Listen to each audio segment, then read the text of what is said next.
Halo pemirsa setia Business, jumpa dengan saya Alfred Pakasi dalam program Business Domestic Market Review and Outlook periode 4 sampai dengan 8 Juli 2022.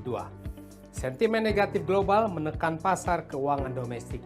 Ya, pasar investasi dalam negeri pekan lalu diwarnai dengan sejumlah isu, di antara dengan sentimen negatif dari pasar keuangan global oleh munculnya resiko resesi. Ini telah menekan kinerja IHSG dan mata uang rupiah kita.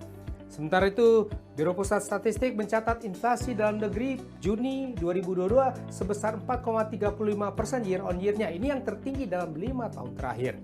Lembaga pemeringkat Fitch Rating kembali mempertahankan sovereign credit rating Republik Indonesia pada BBB atau investment grade dengan outlook stabil. Ya, untuk minggu berikutnya, isu prospek pemulihan ekonomi dalam dan luar negeri ini akan kembali warnai pergerakan pasar. Seperti apa dinamika pasar hari-hari ini? Berikut detail dari Business Domestic Market Review and Outlook periode 4 sampai dengan 8 Juli 2022. Ya, kita mulai dengan pasar modal Indonesia. IHSG secara mingguannya melemah signifikan 3,53% secara mingguannya ke level 6.794. IHSG ini melemah signifikan selama sepekan penuh yang searah dengan koreksi di bursa global oleh ancaman munculnya stagflasi atau resesi ekonomi dunia. Sedangkan data inflasi dalam negeri bulan Juni tercatat tertinggi dalam 5 tahun terakhir. IHSG terpantau berada di posisi 6 minggu terendahnya. Untuk berikutnya, IHSG ini kemungkinan akan berupaya rebound karena sudah memasuki area oversold ya. Beralih ke mata uang rupiah, pekan lalu juga melemah 0,62% secara mingguannya ke level 14.937 rupiah per US dollar. Ya, ini bergerak melemah di minggu keempatnya rupiah ke level 21 bulan terendahnya.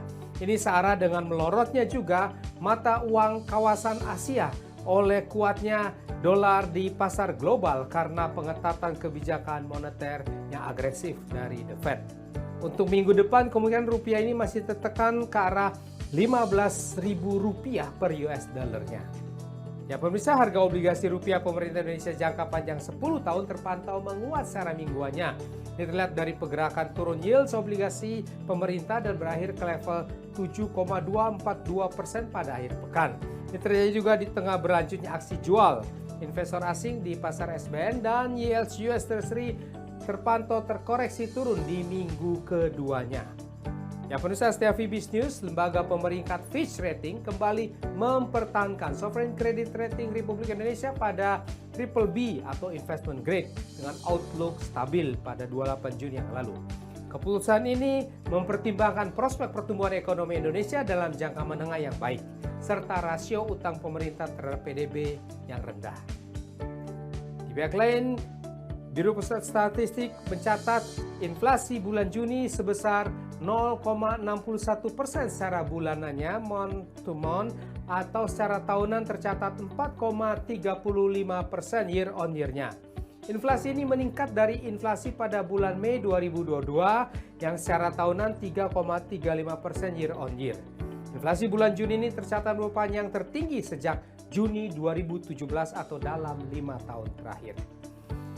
Pemirsa setia Business, berdasarkan data transaksi 27 Juni sampai 30 Juni 2022, Bank Indonesia mencatat non-residen di pasar keuangan domestik melakukan jual neto ada capital outflow sebesar 7,23 triliun rupiah. Terdiri dari jual neto di pasar SBN 3,34 triliun rupiah dan jual neto di pasar saham 3,89 triliun rupiah. Ya demikianlah pemirsa setia Business, kita sudah membahas bersama Business Domestic Market Review and Outlook periode 4 sampai dengan 8 Juli 2022. Saya Alfred Pakasi di sini mohon diri sejenak. Baiklah semuanya, stay safe, stay healthy. Salam Fibis.